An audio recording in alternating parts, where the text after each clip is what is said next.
AI is already being used for CVs. It's good in a way, but it's also bad in another. Of course, it depends on the language model that it's built on. However, typically it takes away bias from in itself, whereas a recruiter will actually consider things potentially maybe emotionally tied or personal opinions without even recognizing it towards a CV.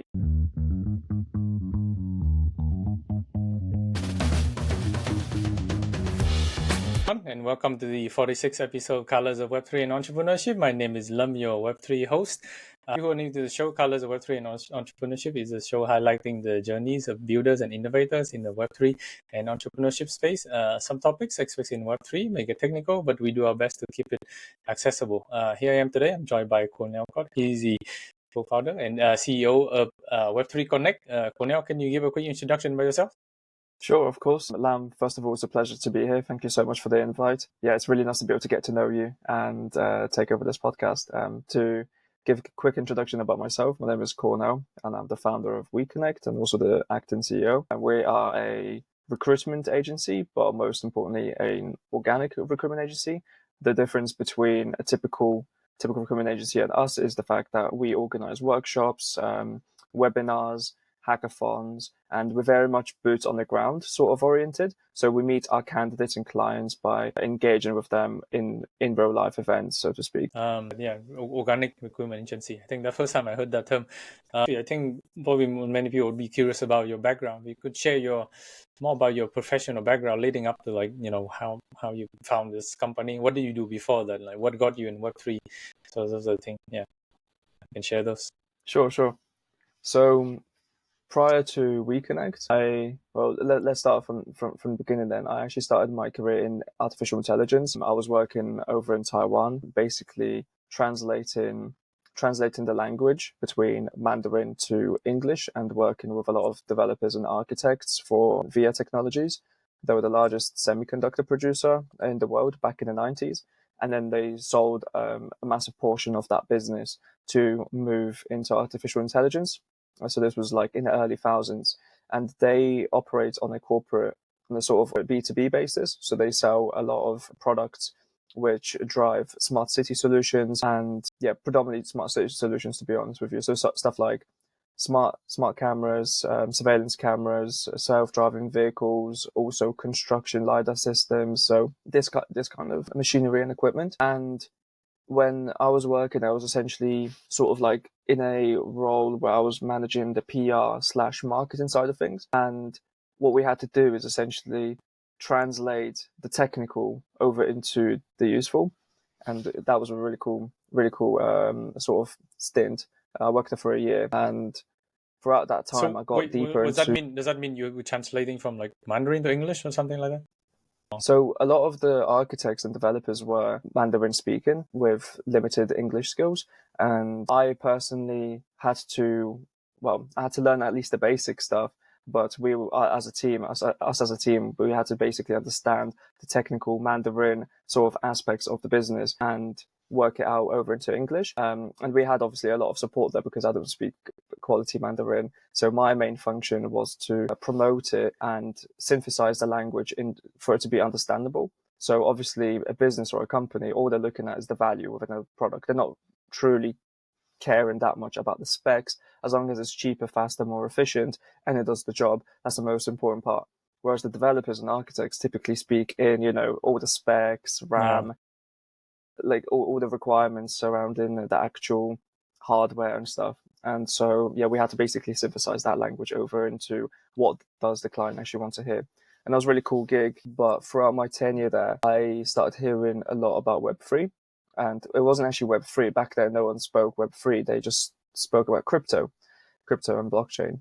And those keywords started echoing a little bit around the room. And I fell in it, to be honest with you, like head deep, because it was exciting. At the time when I was working over in AI, crypto was really exciting and AI wasn't. It was sort of a time when there wasn't too much development happening with an AI, or at least not on your, sort of on a consumer level. People weren't hearing about much developments. There wasn't as much funding going into it as we seen in the earlier years, and it seemed like the technology was sort of, hit because it was still before, the massive news surrounding ChatGPT and the newest models of AI, which were built for consumer level adoption.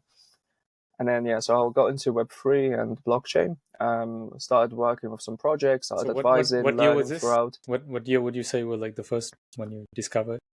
Yeah, this was in 2019 when I first moved into like sort of the crypto space. So it wasn't too long ago, but it was still a good time because that's when it was right before one of the peaks, to be honest. Yeah. So it was quite a good time to get in. A lot of people were talking about it, and realizing gains. So it was quite an exciting time period, to be honest with you. Yeah, and I started learning by getting involved with some crypto projects. Just to be honest with you, I wasn't investing at the time, like at all, because I still didn't understand the technology myself. So I was mostly like in a lot of group chats, learning about the fundamental basics of it. And I thought, wow, this is really the future. There's something like truly phenomenal about this, digital ownership and being able to transact freely cross borders over, over your local jurisdictions and markets. There was something really unique about that. And additionally, there was also a conversation held by Jan LeCun. I'm not sure. Have you heard about Jan LeCun before? For sure, yeah.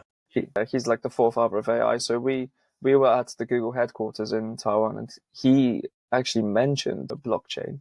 And he mentioned how, because he was talking about artificial intelligence and the future of it, and how, how devastating it could be to humanity. So we have to take a lot of precaution. And he was talking about safety and a whole lot of other stuff. And then towards the end, he also did mention that in the future, he sees artificial intelligence being used for synthesizing all of the data that is like on the blockchains and basically helping it become more efficient, more fast, and just really supporting the technology. So, you hear those keywords a couple of times and you're like, okay, there's something to it. There's something to it. And yeah, so I started researching quite a fair bit, helping out with some projects on a rogue basis without getting paid, just, trying to dip my toes in the water. And when I felt like I built up enough knowledge surrounding this, I managed to find myself a gig as the head of blockchain recruitment for a company. It was quite unique to what I was previously doing. However, it was still like a social based role. So obviously previously moving from marketing and PR over into recruitment, you're still dealing with people and you're still sort of educating surrounding technology. And the reason why I became the head of blockchain recruitment was because it was for a Web2 company. So they didn't have any knowledge surrounding blockchain or Web3 technologies.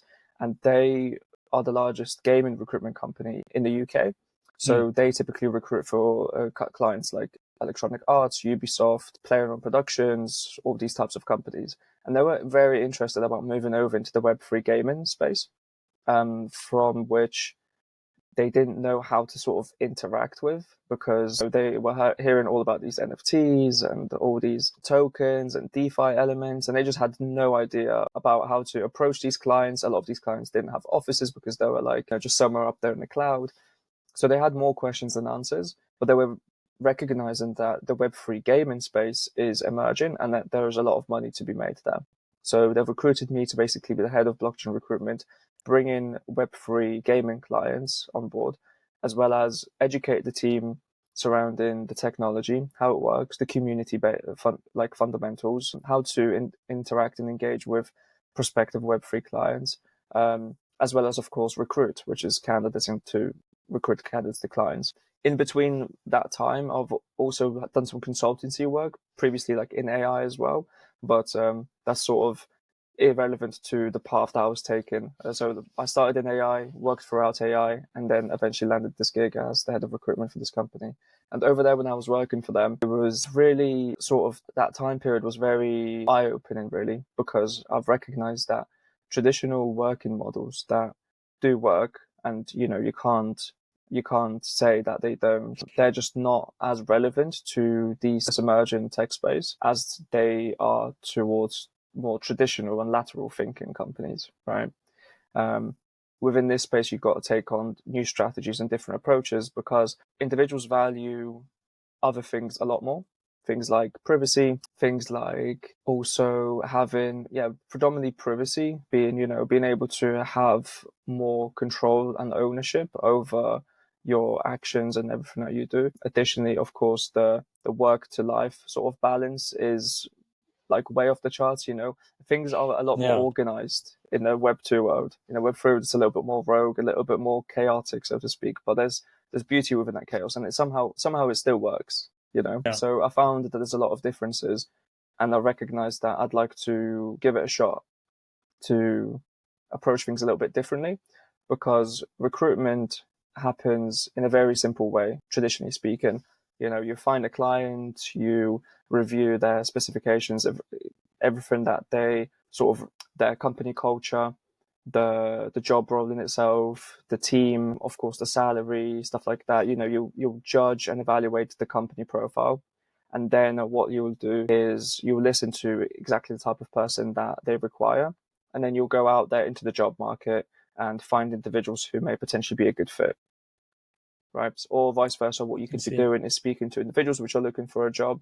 And if a company you happen to stumble across a company, or through your research you find a company that seems like could be a good fit for the candidate, you reach out to the client or to the prospective client with the candidate's profile and be like, hey, we've got this person, would you like to potentially sign terms with us? And it's just a very long process, to be honest with you, because you're always just trying to match that missing puzzle to a whole piece. And so instead I was like, there must be a different approach towards this. And of course I've taken the initiative of what Web3 people do, and I was like, I just want to jump straight into the trenches. I want to get to know the people for who they are, rather than just like reading off of their profile and a half an hour conversation with them. I want to truly get to know them and start working with the projects a lot more closely, because when you work with projects, it's like people naturally land into your sort of ecosystem, your community, that you can exactly where to put them when the opportunity arises, so to speak. And so through that,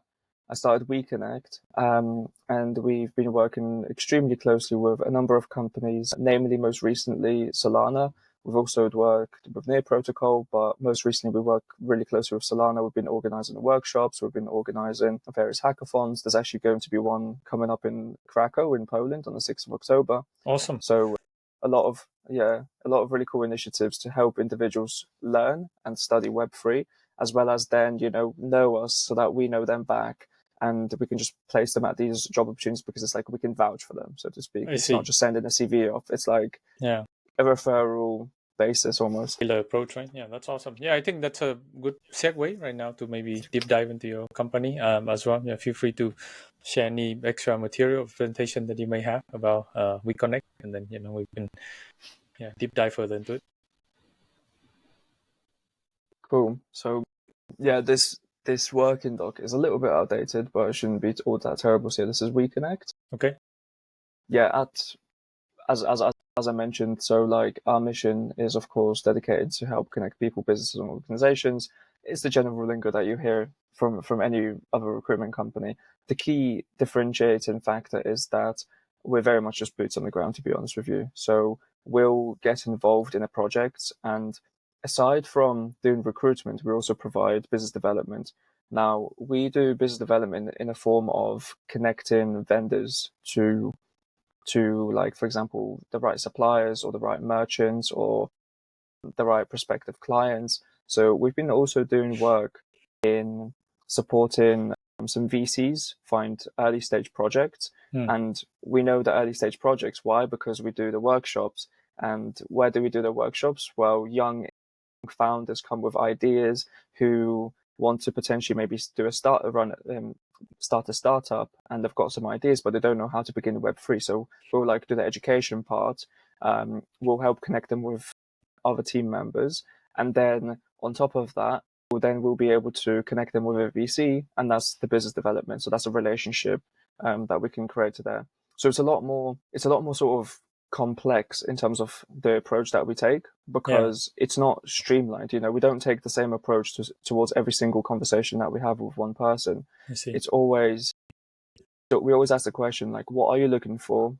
Where do you want to be with the next year? And how can we help you? And these questions open up many other conversations. And it's like, okay, if we can't help you ourselves in this current moment, we probably know who can.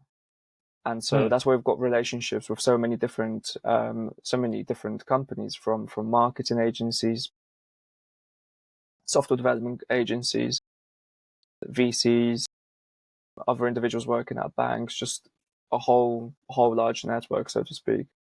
So that's kind of like how we approach. Like, our core focus is recruitment, helping people find jobs. But jobs is such a minimalistic way of thinking about it, because a job could be you being part of a team which is building a company. Yeah. It could be you supporting a project on a basis whereby you could get some shares within a company, or potentially maybe get some token allocation. It's a lot more than just like, okay, I'm just going to be a marketer for a company and I'm going to get a fixed wage or a salary. There are other ways of you being able to contribute towards a community and getting something back out of it.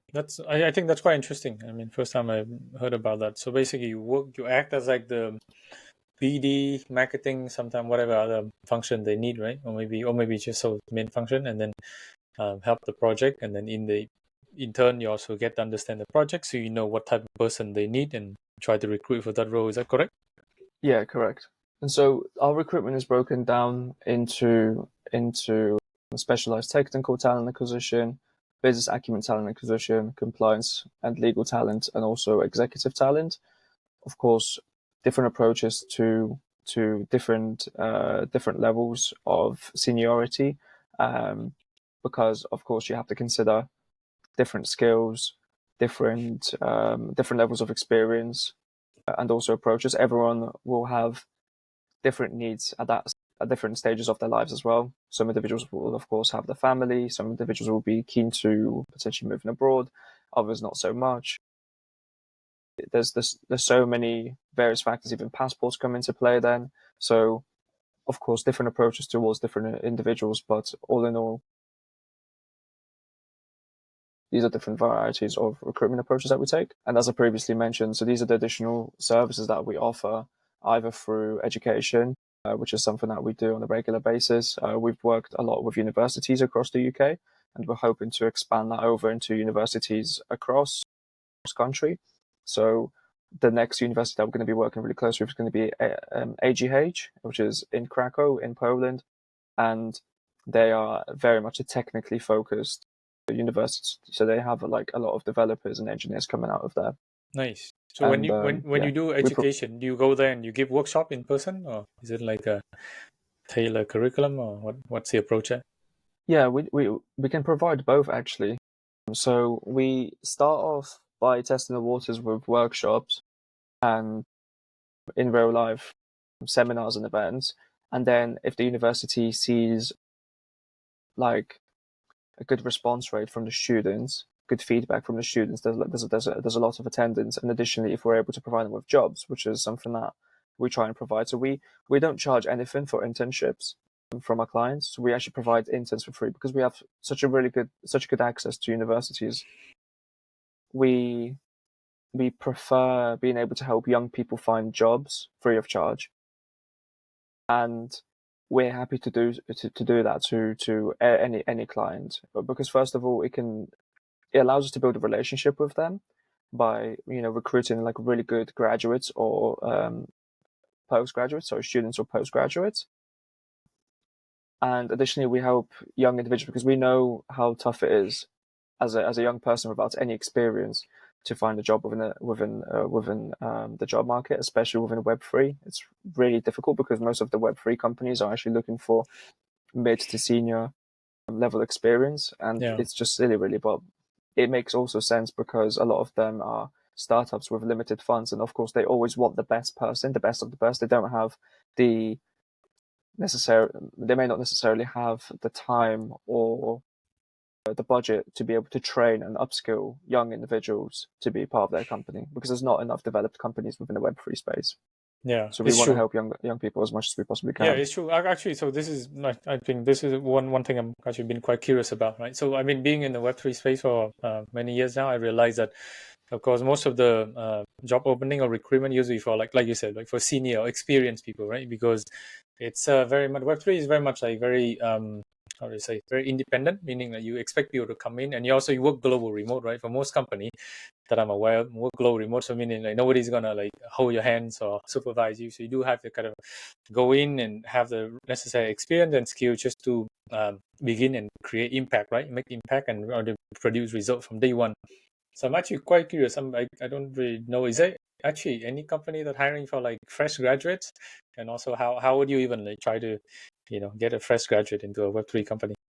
Yeah, yeah. So a lot of those companies actually, when they take on interns, they don't pay them, unfortunately, because they rely so much on community and like they've got this, this DAO sort of mindset where they think they can achieve practically all the marketing needs and everything for free for community, and it's the wrong approach, really.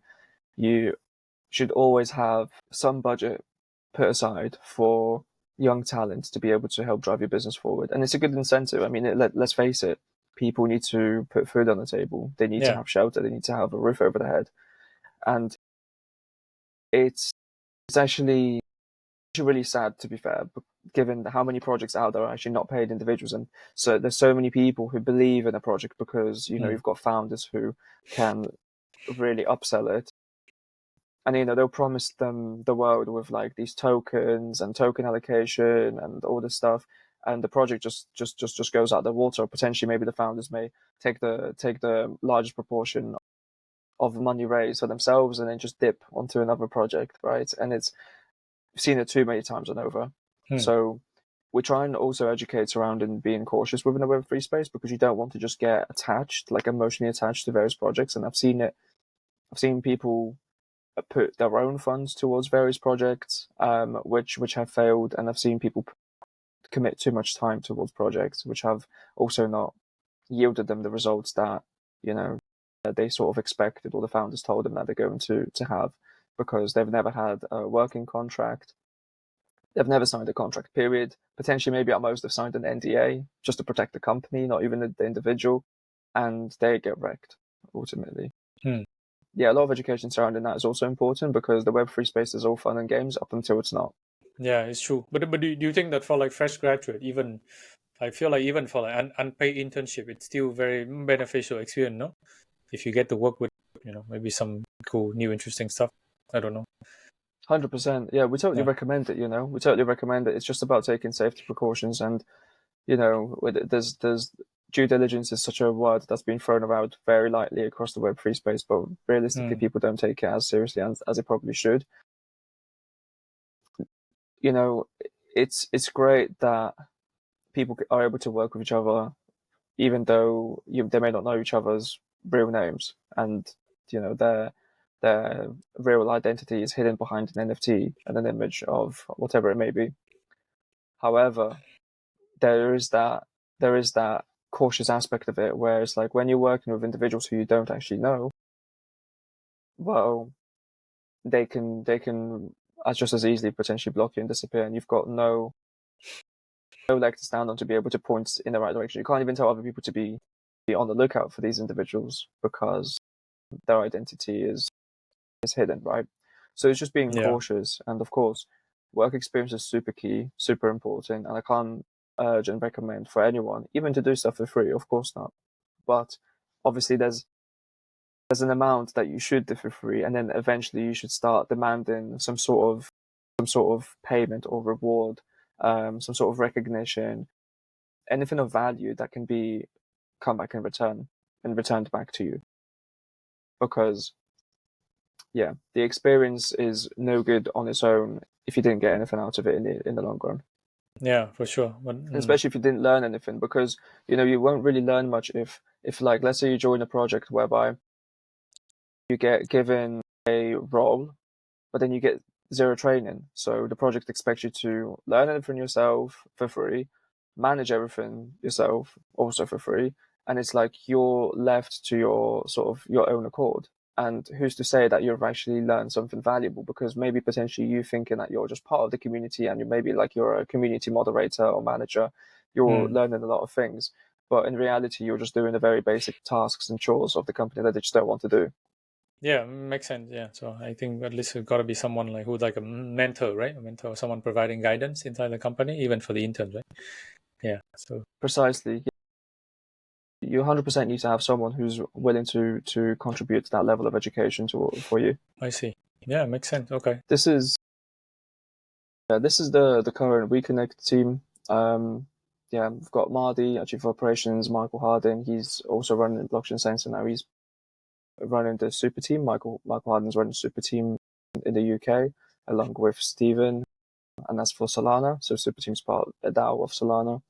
And we've got Victor, who's working for Metis currently as I'm pretty sure he's like the head of ecosystem or relations. He's like DevRel relations. Okay. And he also has his own project called Yeti Apes. And these are some of the companies that we've worked with up to date. But this portfolio has also expanded quite a fair bit since the last time we've had this. Cool. This is a roadmap regarding a product that we've been looking at developing. However, that's postponed at the moment because we just sideswept with other work. And then there was a recruitment service, and then some of the events that we've been involved in as well, and that we've co-hosted or hosted. This one here on the right hand side was at University of Greenwich, and we've had Activision, and also Alan Boyd is there on the left hand side, he was the 30th employee of Microsoft back in like 1986, and he was the head of the head of acquisitions for them. And that's Kornel Kot. He's from Activision director, and yeah, that's us. That's awesome. Cool. Yeah, I think that's really interesting. So right now, is your team like just 4 people and maybe some part-time people or something like that? Is that right? Yeah, correct. Yeah, I see. There's 4 of us, and we've got various commitments. So outside of WeConnect is a foundation, but outside of WeConnect, we've all got other projects and other things happening. So WeConnect only happens when it can happen. That's what I mean by organic. Like, we don't try and enforce our service upon anyone, and it happens when it just makes sense. You know, when someone is looking for our service and we've already engaged with them, we've built a relationship with them through potentially maybe other means aside from recruitment. Then they're like, hey, by the way, we're looking for this person. It's like, okay, cool. Well, we've got all of these people who could potentially be a good fit because we already know them. We've built a relationship with them. So it's like the sort of it's like what I'm looking is it's the fundamental sort of bottom basis, or it's like the concrete. Okay, I see. Interesting. So then for current strategy, then what is it? It seems like many things going very well, right? Very smoothly. Are there any challenges then facing your company? Yeah, I'm stretched thin. There's too much going on. It's too much going on. Obviously, when you open yourself to so many conversations and so many various projects, you end up being pulled in all sorts of directions. Like, for example, I'm an advisor on 4 different projects now because due to the work that we've been doing on a non-recruitment basis. Then additionally, of course, we are doing recruitment for some of our clients, which is taking me in a different direction. And then we're doing events, which is upcoming in Poland, and that's a completely different direction too. So it's maintenance, to be honest. It's really difficult to maintain and also keep sort of be able to have that distinction between, okay, this is this service, this is this service, and this is this service, right? That's probably the one thing that's really challenging at the moment. It's, finding the right time for everything, and also being in the right mindset, because it's different approaches for different levels of service. Yeah, I see. I mean, I can totally see that. For me, to be honest, I even just following and keeping track of a few projects already had enough. I don't think I can even imagine being like advisor to 4 different company or project, and then running multiple events, and then of course trying to do the main work on top of that, right? Yeah. So are you thinking about expanding your team then or something to make it so that have more people to support you? Yeah, 100%. Hopefully sooner rather than later. We definitely do need the support. Although at the moment I wouldn't be able to take anyone on because it's still a level of training that you have to provide. You have to provide that dedication towards training. We've had a number of interns that have come through us and have successfully moved on to really cool jobs now. But you have to dedicate a lot of time, to be honest with you, time which I just unfortunately do not have at the moment. I would hate to bring someone on board that I can't fully enroll into the company.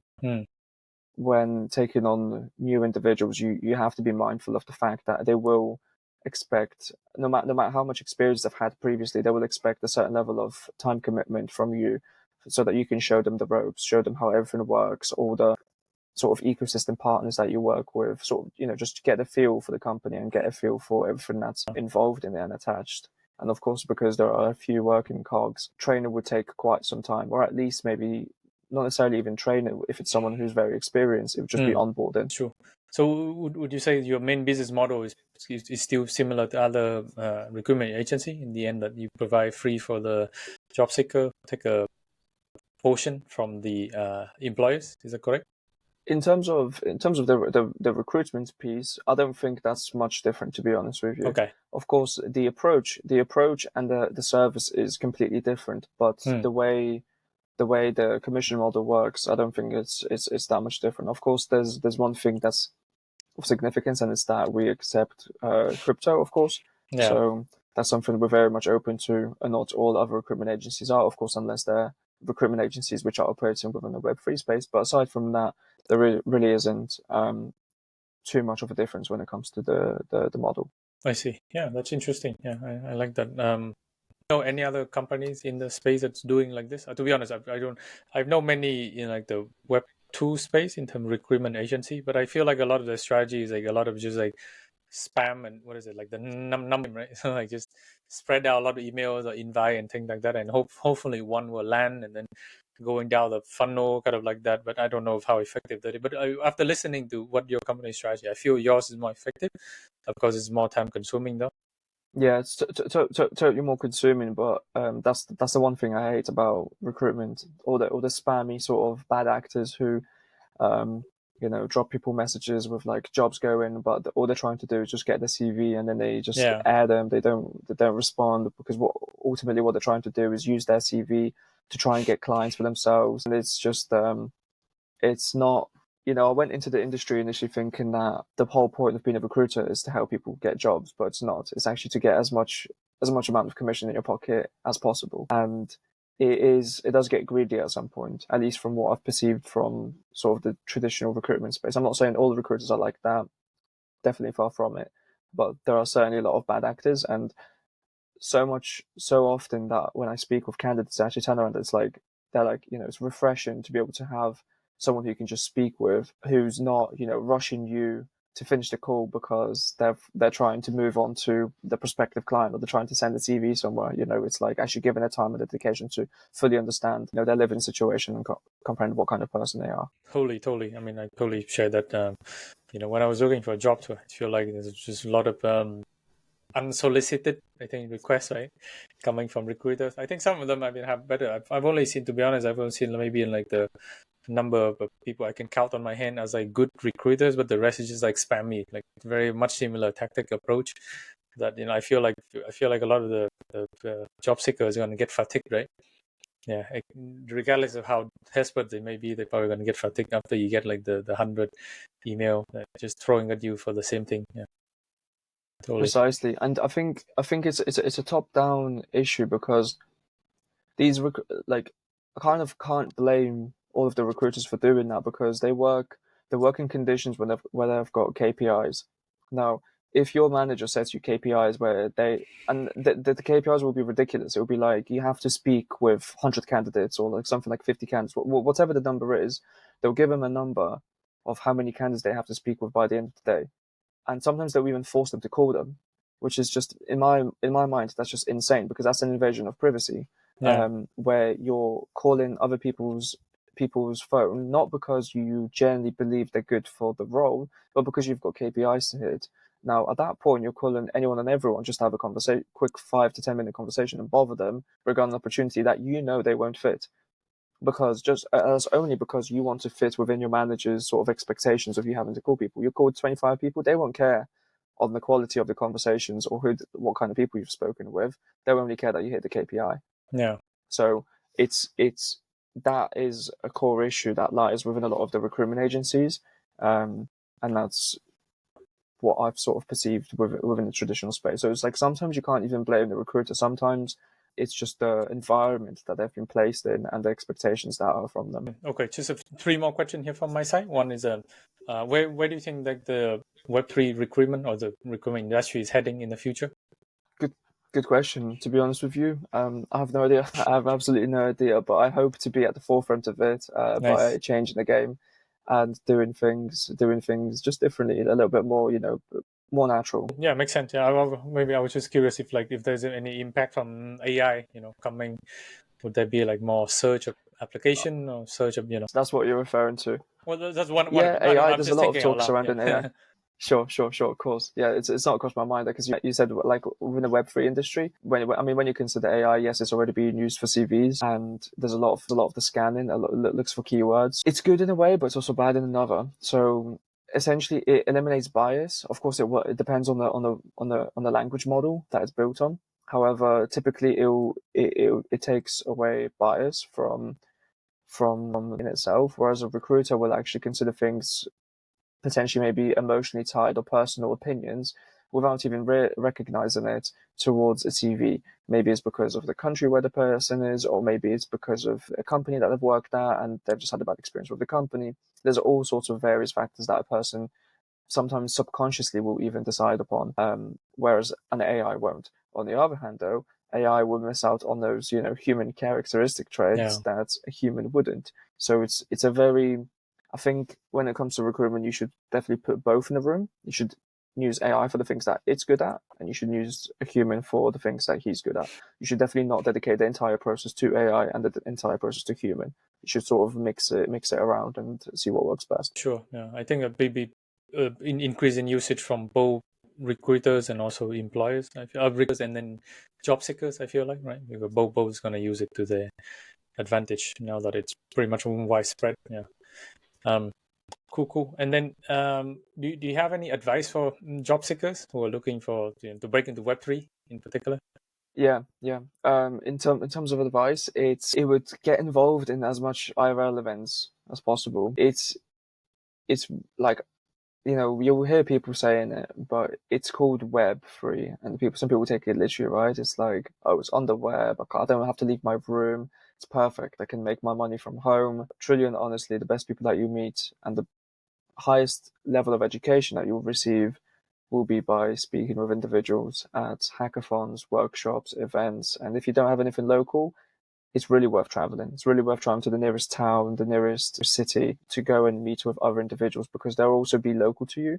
So they could potentially be, facing same challenges when it comes to, your country's politics, the economy, the sort of general sentiment towards Web3, right? It's very different because you could be in a community of Web3 individuals and they're all over the world, and you can't bond with them and share. It's like, yeah, you can send GMs all day you want and you can feel like everyone's your best friend in there, but the reality is very different because everyone has their own problems and needs, and you may not bond with them culturally on that level, and also potentially maybe even there may be like a language barrier. You may know English, sure, and everyone speaks English in the group chat, but there may be some things that go over people's heads. But when you go to a local event and you get to engage with people on a local level, it just changes the game, really. I think that's one of the very solid advice. Even though in this day and age of everyone working remote, I think even in our industry, there's still needed for like a human touch. I think that's why there's a lot of these Web3 events and workshop where people build connection. But I also feel like having the in-person connection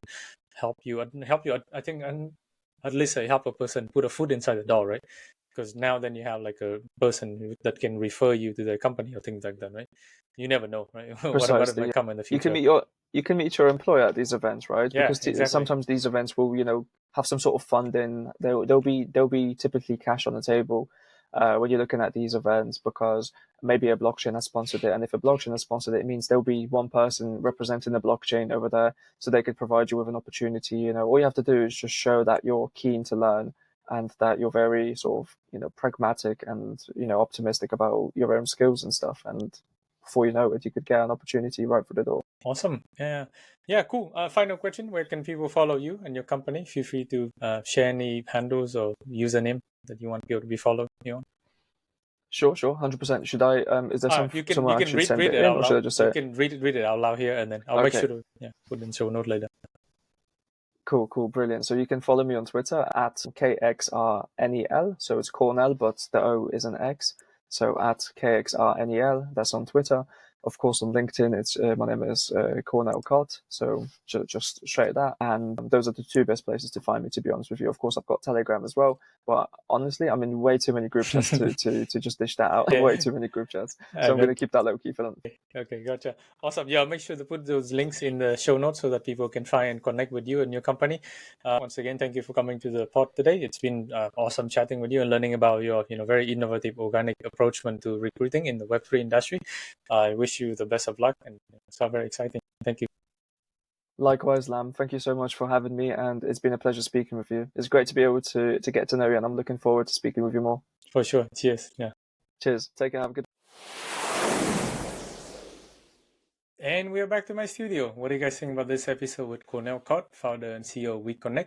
If you have learned some new things from the recruitment industry or have some interesting job-seeking stories to share, feel free to comment down below. For the next episode, we'll be talking to Veda Saddak. He's the CEO and founder of Ronin Wallet. His company is building a self-custody hardware wallet for Web3 users. It will be the first episode of its kind featuring a Web3 hardware project. So stay tuned if you want to learn more about Web3 and hardware. If you enjoyed this episode, please like and subscribe. It means a lot to me. Thank you for watching and see you next time.